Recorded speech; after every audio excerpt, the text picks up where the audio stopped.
Hello guys, എന്നെ shawl ഇട്ടൊരു ഡ്രസ്സിൽ നിങ്ങൾ അങ്ങനെ കണ്ടിട്ടുണ്ടാവില്ല അല്ലേ? ഒന്നാമത്തെ കാരണം എനിക്ക് ഷാളുള്ള ഡ്രസ്സ് കുറവാണ്.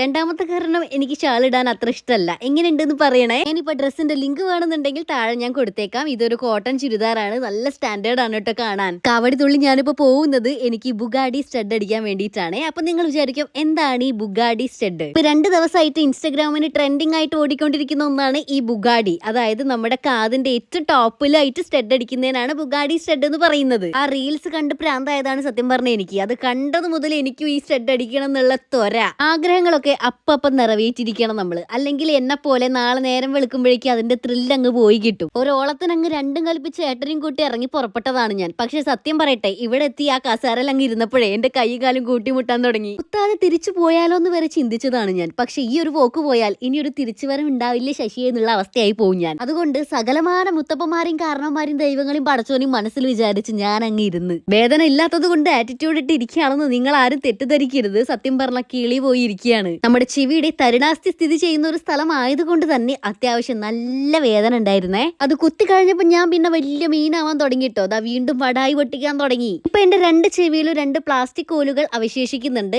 ഇനി ആ കോലിലൂടെ വേണം നമ്മുടെ കമ്മലിടാൻ വേണ്ടിയിട്ട്. ആ ഒരു സ്ഥലം ആയതുകൊണ്ട് തന്നെ ചെറുതായിട്ട് ചോരയും പൊടിഞ്ഞു കിട്ടോ. അയ്യോ അമ്മ, അയ്യോ അയ്യോ അയ്യോ, ആ ഒരു അവസ്ഥയായി എന്റേത്. പിന്നെ അതൊന്നും ഞാൻ പുറത്ത് കാണിക്കാൻ നിന്നില്ല, കാരണം ഇതെന്റെ മാത്രം കുത്തിക്കഴപ്പാണ്. ഒരു കാത് സെറ്റ് ആക്കിയപ്പോ തന്നെ ഞാനും സെറ്റ് ആയിട്ടോ. പിന്നെ അത് കുത്തി എക്സൈറ്റ്മെന്റിലായിരുന്നു ഞാൻ. ഈ മൂക്കും സെക്കൻഡ് സ്റ്റഡ് ഒക്കെ കുത്തിയിട്ടാണെന്ന് എനിക്ക് ഇത്ര പേടിയെന്നാണ് ഇത് കുത്തി തന്ന ബ്രോ എന്നോട് ചോദിച്ചത്. ഒരു കാര്യം ഞാൻ പറയട്ടെ, അതൊക്കെ എന്റെ അറിവില്ലാത്ത പ്രായത്തിൽ ഞാൻ കുത്തിയതാടേ.